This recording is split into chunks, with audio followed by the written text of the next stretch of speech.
কাছে মনে হয় আমার মালিকের ফয়সালা এটা, যে মুসিবত তাকে ছাড়ে না, বিপদ তাকে ছাড়ে না।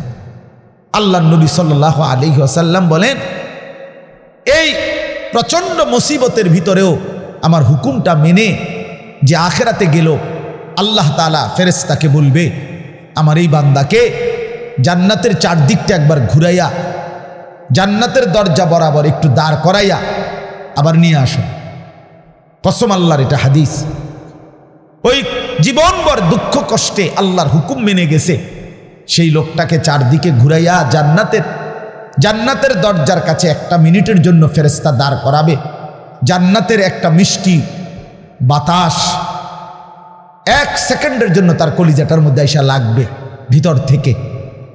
এইবার লোকটাকে আল্লাহ রসুল বলেন, আল্লাহর সামনে যখন আনা হবে, আল্লাহ তাআলা জিজ্ঞেস করবে, আমার বান্দা জীবনটা বুঝি দুঃখ আর কষ্টেই কাটাইছো না?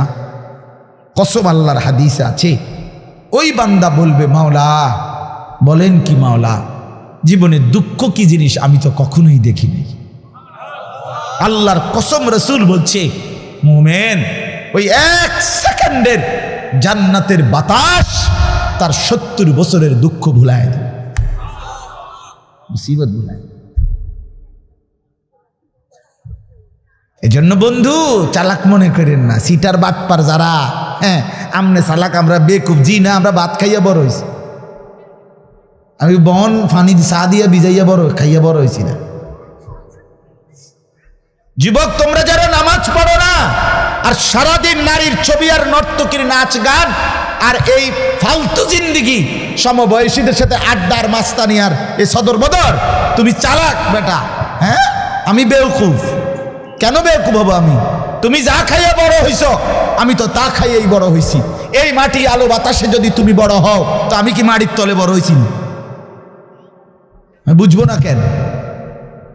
বুঝি না কেন? কি বেশি বুঝ জ্বালাইছো তুমি?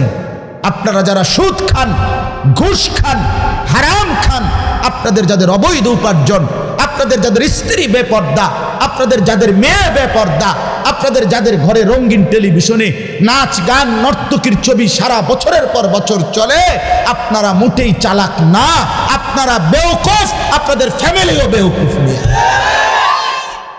আহাম্মক, মিয়া আপনি ধরা খাইছেন, মিয়া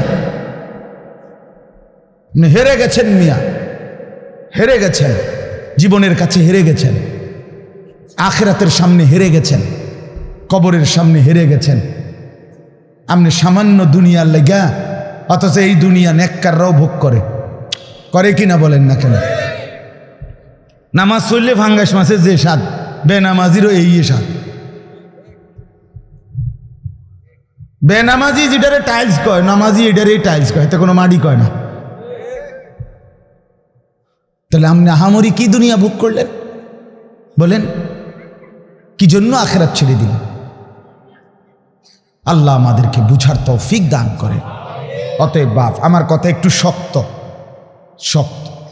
পরে মনে মনে কইবেন যে এরকম 2-1 থায়ে হুজুরদের মধ্যে কিছু থাকি, কি করবে? কিছু শক্ত হুজুর থাকতে